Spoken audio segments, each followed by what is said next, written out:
Que merda, Tony! Você tá tentando fazer um turkey? Essa é uma referência ao boliche. Um pouco esotérica, eu sei, mas Tony entendeu, então fez sentido na hora. Eu entendo, cara, você tá chateado. Sim, mas você sabe por que eu tô chateado? Olha, eu deveria ter contado a você. Tudo bem? Mas eu não queria envolver você por precaução. Se alguém vai assumir a culpa por isso, tem que ser eu sozinho. Olha só, você pode me ajudar a reabastecer as cervejas? Eu vou empacotando esses caras aqui de novo. E aí depois você pode me contar exatamente o que aconteceu. A tempestade começou sem qualquer aviso prévio. Em um segundo, a cidade estava desfrutando de uma brisa tranquila de outono.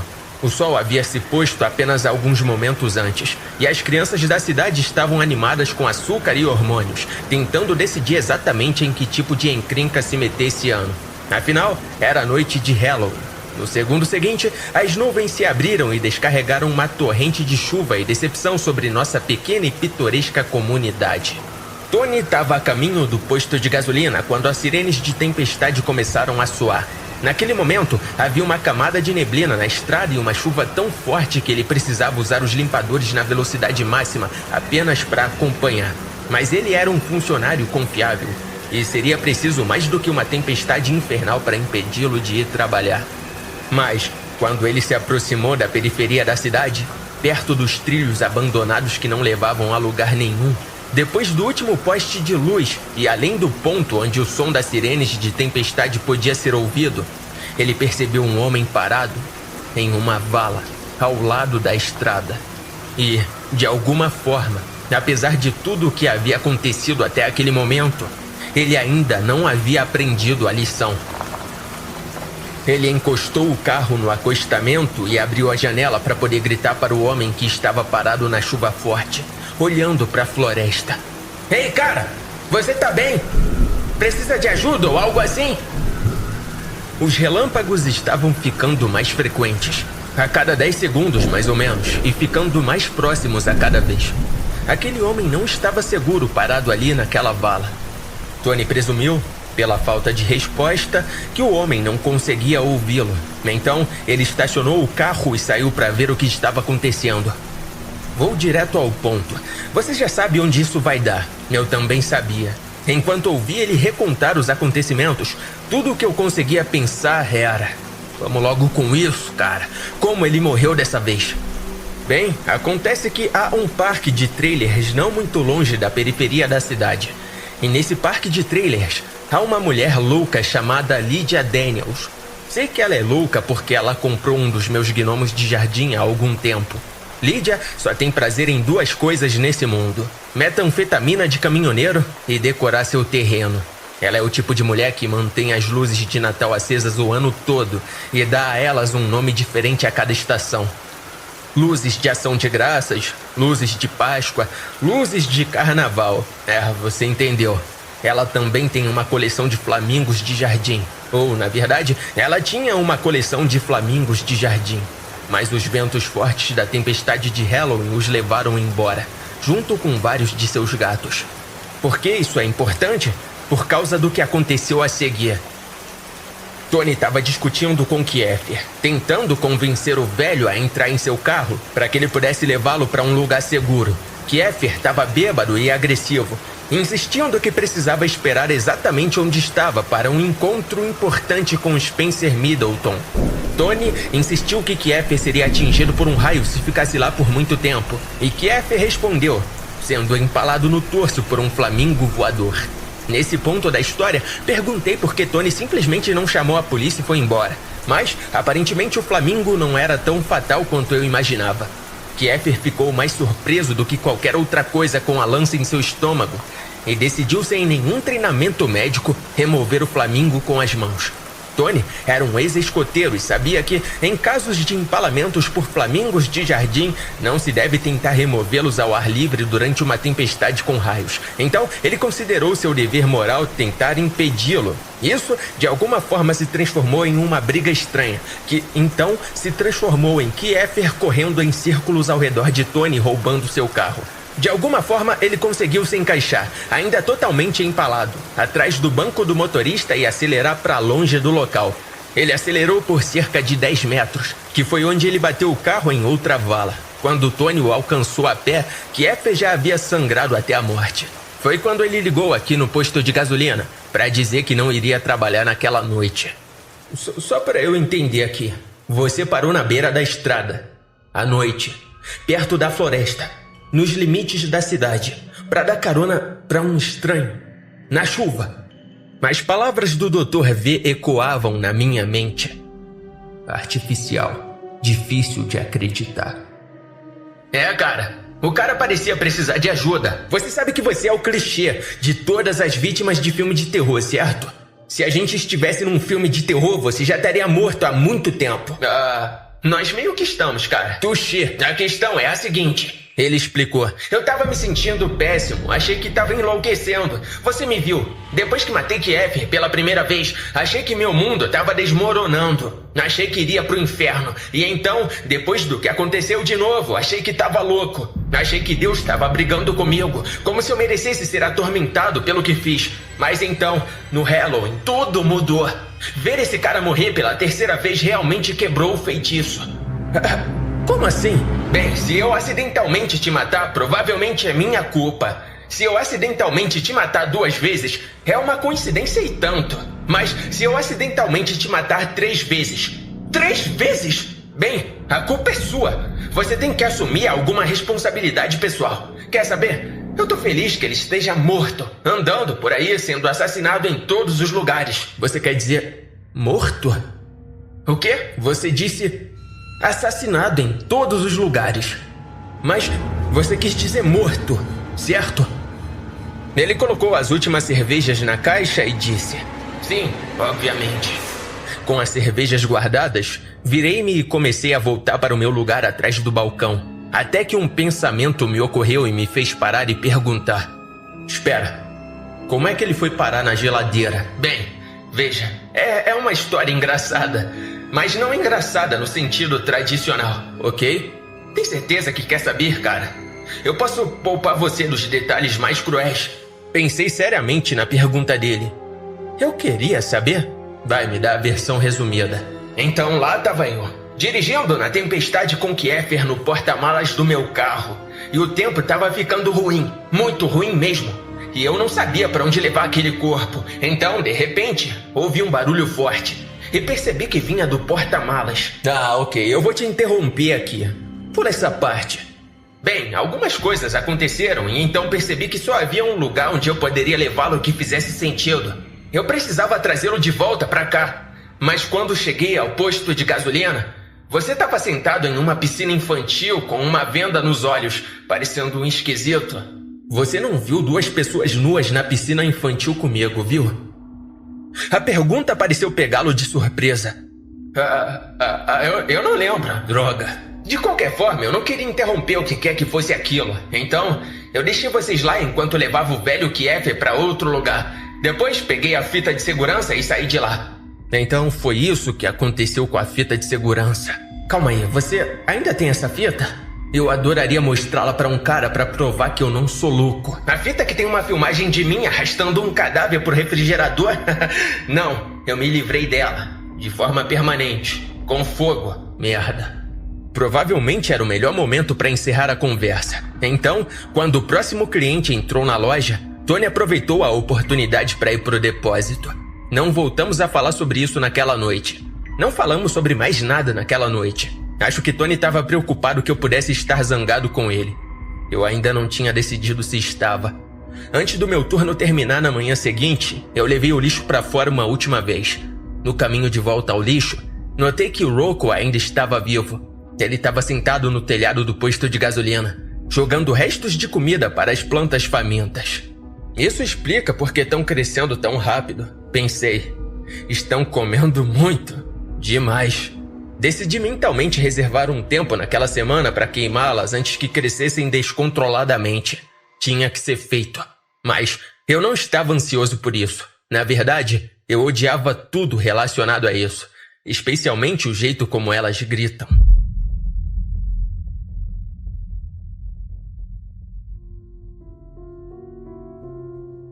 O irmão Riley estava doente com um resfriado forte, mas mesmo assim veio abrir a New Pages. A única outra opção seria fechar a livraria e perder um dia inteiro de vendas. Eu não conseguia imaginar que ele pudesse realmente pegar outro funcionário. Mas, se ele alguma vez oferecesse, eu conhecia uma operadora de caixa que poderia se sentir tentada a se candidatar. Comprei outra xícara de café preto antes de me sentar no computador para atualizar o podcast. De acordo com minha conta, agora eu tinha um número respeitável de mais de 400 ouvintes. Admirável, com certeza, mas nada para ficar muito animado. Pelo menos metade provavelmente eram bots ou contas de spam. Parecia que os agentes estavam exagerando com suas conversas sobre fama viral. Antes de continuar, decidi verificar meu e-mail, mas não havia nenhuma mensagem nova. Pelo menos, não até eu verificar minha pasta do lixo eletrônico. Há algum tempo eu estava cansado dos e-mails constantes do Mr. Catman 23, solicitando que eu me juntasse à sua rede do LinkedIn com a extensão de site.cn. Então, eu aumentei o nível de rigor do meu filtro de spam de um pouco suspeito para totalmente paranoico. Funcionou. Todo o spam parou. Mas funcionou um pouco bem demais, a julgar pelas várias centenas de mensagens enviadas nos últimos 2 meses que eu provavelmente deveria ter visto antes. O que foi aquilo com a FCC? O irmão Riley estava ao meu lado, bebendo chá de uma caneca que cheirava como se um gambá tivesse adormecido nela. Você quer dizer o CDC? CDC, PCP, BioB, todas essas agências se confundem. Mas vejo que não prenderam você, então ou você é inocente ou inteligente o suficiente para não ser pego. Não foi nada. Um grande mal-entendido. Bem, se precisar de uma arma ou algo assim, me avise. Eu tenho um cara. Por que eu precisaria de uma arma? Eu não sei. Não é da minha conta. Ele tomou um longo e barulhento gole de sua bebida e soltou um... satisfeito. Eu estava prestes a voltar minha atenção para a longa lista de mensagens privadas resgatadas da minha pasta de lixo eletrônico. Mas percebi que o irmão Riley poderia ser exatamente a pessoa com quem eu deveria conversar sobre minha situação atual. Ney, eu tenho uma pergunta para você. Sim, tem maconha no chá. Não, eu já sabia disso. Eu tenho uma pergunta sobre a internet. Ok, disse ele, sentando-se no tapete ao lado do Puff. Um garoto fazendo perguntas a um velho sobre tecnologia. Vamos lá. O que você quer saber? Recentemente, eu descobri que eu sou um pouco famoso na internet. Meus pêsames. Mas eu não sei bem o que isso significa exatamente. Bem, deixe-me perguntar uma coisa. Você quer ser famoso? Na verdade, não. Nesse caso, não se preocupe com isso. Tudo o que você precisa fazer é excluir seu podcast e ignorá-lo. A fama na internet é como uma erupção cutânea. Deixe-a em paz e ela desaparecerá por conta própria em algumas semanas. Olha, eu não sou médico, mas eu não acho que todas as erupções cutâneas sejam... A internet tem um tempo de atenção extremamente curto. Eles vão esquecer tudo sobre você antes que você perceba. Sério? Merda, eu não sei. É a internet. Ninguém sabe. Ele lutou por alguns segundos para se levantar. Depois, se rendeu ao inevitável e caiu de costas, antes de adormecer. Eu passei as horas seguintes respondendo a todos os e-mails que pude. A mensagem mais recente tinha como assunto: você recebeu aquilo que eu te enviei? Achei curioso, mas resisti à tentação de começar por aí. Em vez disso, voltei à mensagem mais antiga primeiro. Foi um processo longo. O irmão Riley deixou bem claro que ninguém realmente entende a internet. E eu certamente não era uma exceção à regra. Muitos dos e-mails eram elogios. Algumas eram abertamente hostis, mas eu tentei responder a todos individualmente. Percebi algumas tendências emergentes nas mensagens. Certas perguntas e observações continuavam surgindo. Acho que os 10 primeiros assuntos eram bastante indicativos de toda a coleção. Esse é o verdadeiro Jack? Você é péssimo, Jack. Eu te amo. Você deveria se matar. Essa é a minha história favorita de todas. Onde fica o posto de gasolina? Essa história toda é derivativa e estúpida. Aqui estão 10 razões para isso. Você pode me colocar na sua história? Casa comigo. Gas Station Jack. Há solteiros atraentes na sua região. Clique aqui. Haviam muitos elogios e palavras de incentivo, mais do que algumas ameaças de morte. Spam em abundância. Perguntas, algumas justas e outras irritantes. 2 ou 3 supostos executivos de estúdio perguntando se eu queria discutir direitos de cinema ou televisão. Tive a nítida impressão de que muitos dos leitores não entendiam que eu era uma pessoa real. Algumas das mensagens foram particularmente dignas de nota, e foi por isso que eu decidi salvá-las, sem edições e em ordem, aqui mesmo. Aproveite, eu vou ler.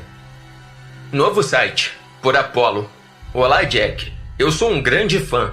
Tenho tentado entrar em contato com você ultimamente. Então, é o seguinte, eu tenho uma proposta de negócio para lhe fazer. Recentemente, criei um site que está prestes a decolar. E eu gosto muito de suas histórias. Você se importaria se eu publicasse algumas das suas coisas no meu site? Eu não vou mudar muita coisa e darei crédito a você, mas ainda estou trabalhando na construção do conteúdo. Me avisa, eu gosto muito das suas histórias. Acho que seu podcast poderia ser uma verdadeira fonte de renda, se você quisesse, e eu poderia ajudar com isso. Se você quiser fazer uma parceria, valeria totalmente a pena. De qualquer forma, espero seu retorno. Apollo. Adoro ler suas coisas, por Breck. Gosto do título, ele diz tudo. Queria que você soubesse, porque você merece. Enfim, queria dizer que, desde que comecei a ler, não consigo evitar ter esses sonhos estranhos e coisas assim. Às vezes, sonho que há um deus das trevas morando debaixo do posto de gasolina. Isso é normal? Breck.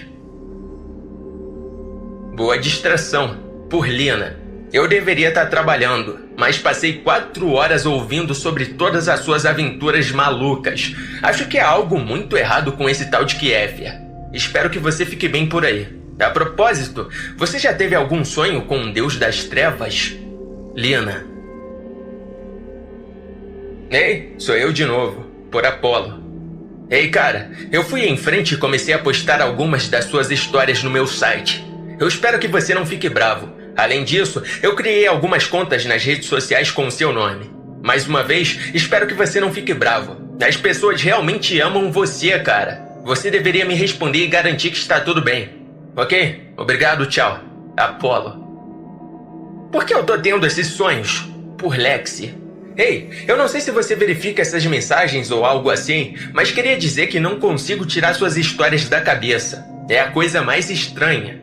Sei que vou parecer louca, embora acho que, pra você, o conceito de loucura seja muito diferente do que a maioria das pessoas.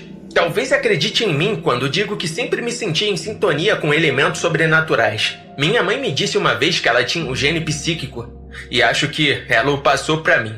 Eu tô contando tudo isso porque eu tô começando a sentir que talvez suas histórias sejam reais. E ultimamente, tenho tido sonhos com você e com um posto de gasolina. E meus sonhos sempre terminam da mesma maneira, com um posto de gasolina desabando em um buraco gigante e você no fundo, na presença de um ser magnífico. Acho que ele tá tentando chegar até você. Eu não sei o que isso significa. De qualquer forma, adoro suas histórias. Continue com um bom trabalho. Lexi. Você é incrível, Jack. Por P-Dog. Eu adoro as histórias do posto de gasolina. Normalmente gosto de ouvir histórias assustadoras à noite, quando eu tô sozinho. Gosto muito do Antônio, mas acho que você deveria tomar cuidado, porque não sei quais são as intenções dele. Recentemente, tive que passar um tempo no hospital porque tive uma infecção óssea. Então, não tinha nada para fazer além de ouvir suas histórias sobre o posto de gasolina. Isso me mantém ocupado. De qualquer forma, você deve continuar contando histórias sobre o posto de gasolina. Talvez você pudesse me colocar na sua história? Brincadeira. Mas se você fizesse isso, seria incrível. Talvez você devesse adicionar zumbis na próxima história. E eu acho que há algo debaixo do posto de gasolina. Há algo vivo nas profundezas do subsolo. O magnífico Deus das Trevas aguarda. Você encontrará o Deus das Trevas. Você viverá em sua gloriosa presença, em sua eterna sabedoria. O Deus das Trevas escolheu você para se juntar ao esplendor de sua servidão. A honra recai sobre você. assim como a desgraça recairá sobre seus inimigos. Louve o Deus das Trevas. Pidog. Você provavelmente deveria me responder, por Apolo. Ei, cara, sou eu de novo. Escuta, eu comecei a enviar suas histórias para vários concursos de escrita. Espero que não se importe. A sua história do meio porco ganhou um prêmio e você foi destaque em um grupo de blogs a serem acompanhados. Eu tô totalmente disposto a dividir o dinheiro com você. Tipo, meio a meio. Acho que é justo, certo? É só me avisar, tá bom? Mas você precisa me responder, porque não vou deixar esse dinheiro na minha conta para sempre. Tudo bem? Legal. Aguardo sua resposta. Apolo. Sem assunto, por X. O Deus das Trevas aguarda. Você o encontrará em breve. Você estará diante de sua glória. O Deus das Trevas é eterno. O Deus das Trevas está desperto. Você, que não passava de uma pulga insignificante, se juntará a nós em sua nobre subjugação. Regozije-se. O Deus das Trevas vê você. O último e-mail que li antes de encerrar o dia tinha como assunto: eu te desenhei. Eu já estava lendo mensagens continuamente há algumas horas e tinha respondido a quase todas elas. Essa era relativamente nova. Tinha apenas 2 dias. E quando li o assunto, fiquei intrigado. Não tinha grandes expectativas, mas estava curioso para ver o quão perto o autor da mensagem tinha chegado com sua interpretação. Eu nunca fui muito bom em artes. Até minha caligrafia já foi descrita como péssima por mais de uma pessoa em mais de uma ocasião. Há algo na transição da imagem mental para a imagem literal que eu nunca consegui fazer, e sempre admirei aqueles que conseguiam. O corpo do e-mail era curto, com apenas 4 palavras. Espero que você goste. E 3 anexos. Cliquei no primeiro, intitulado Jack 1 de 3.jpg. Quando ele abriu, os pelos da minha nuca se arrepiaram e um calafrio percorreu minha espinha. Era incrível.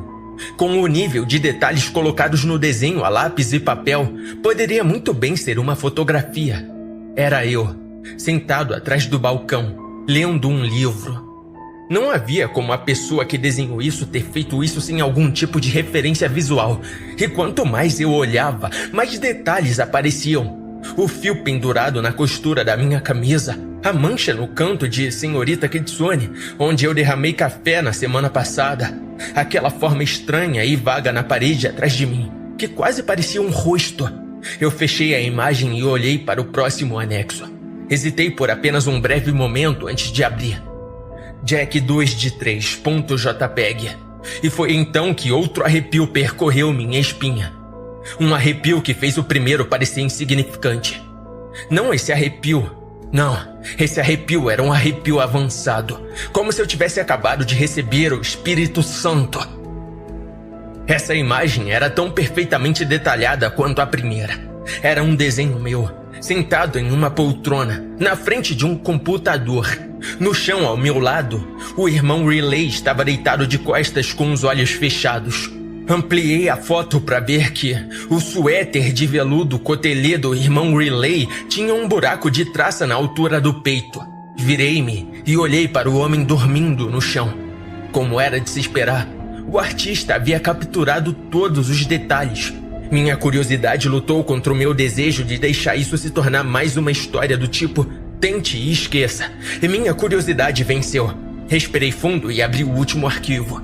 Jack 3 de 3.jpg. E imediatamente desejei não ter feito isso. Nessa imagem, não havia fundo. Nenhum ponto de referência para um local. Era outro desenho de mim. E apenas de mim. Deitado no chão com o estômago aberto. Minhas próprias entranhas estavam espalhadas, desenroladas em uma poça de sangue ao meu redor. Eu fechei o arquivo, fechei o navegador e desliguei o computador, pensando comigo mesmo. Bem, já chega de internet por hoje. Eu estava de volta ao trabalho na noite seguinte, quando percebi que havia algo um pouco estranho naquela porta. A porta estranha no final do corredor, depois da câmara frigorífica. Eu sei que a perda de memória era um dos principais efeitos colaterais da minha incapacidade de dormir, mas não pude deixar de sentir que deveria me lembrar de ter visto essa porta em algum momento antes. Minha memória estava muito mais clara sobre isso. Um dia, olhei para cima e vi algo que não estava lá antes, mas por mais que tentasse, não conseguia lembrar o que realmente estava lá antes. Era uma parede em branco? Acho que deve ter sido, certo? Já fazia algumas semanas desde que aquela porta chamou minha atenção pela primeira vez, e eu já tinha esquecido tudo sobre ela. Eu tinha coisas mais importantes com que me preocupar do que uma porta misteriosa e sem sentido, e foi fácil para mim descartá-la como mais um truque da mente. Talvez eu acabasse mencionando isso ao Dr. V. Talvez o pensamento se perdesse, varrido junto com o resto das minhas memórias fugazes. Às vezes, é assim que as coisas funcionam num posto de gasolina. Foi com isso em mente que fiquei olhando para a porta no fim do corredor e me perguntei: essa porta sempre foi branca? Eu sei que é loucura. Quantas vezes já disse isso? Mas não me lembrava de que a porta era branca antes. Embora não pudesse dizer com certeza qual era a cor dela no dia anterior, eu tinha certeza de que não era branca. Eu tentei imaginar algumas outras cores para a porta, mas nenhuma delas parecia certa. E de repente tive uma forte sensação de déjà vu. Como se não conseguir imaginar portas de cor correta fosse algo que tivesse feito recentemente. O Dr. V disse que o momento em que eu não conseguiria mais distinguir entre realidade e alucinação seria o horizonte de eventos. Meu ponto sem volta. E admito que eu não estou em posição de desafiar o doutor 4 diplomas médicos, mas ainda assim tenho que discordar. Na minha opinião, o horizonte de eventos é quando não posso mais confiar na minha memória. Sem minhas memórias, o que sou eu? Sou mesmo eu? Sem memórias, não somos nada além de vasos vazios. Ei, Jack, Tony me trouxe de volta à realidade. Eu não tinha percebido que ele havia entrado na loja. Devo ter ficado muito distraído com a porta no final do corredor. E aí, Tony, o que tu tá fazendo, cara? Eu tava pensando, eu não me lembro dessa porta ser assim. Você se lembra se ela sempre foi branca?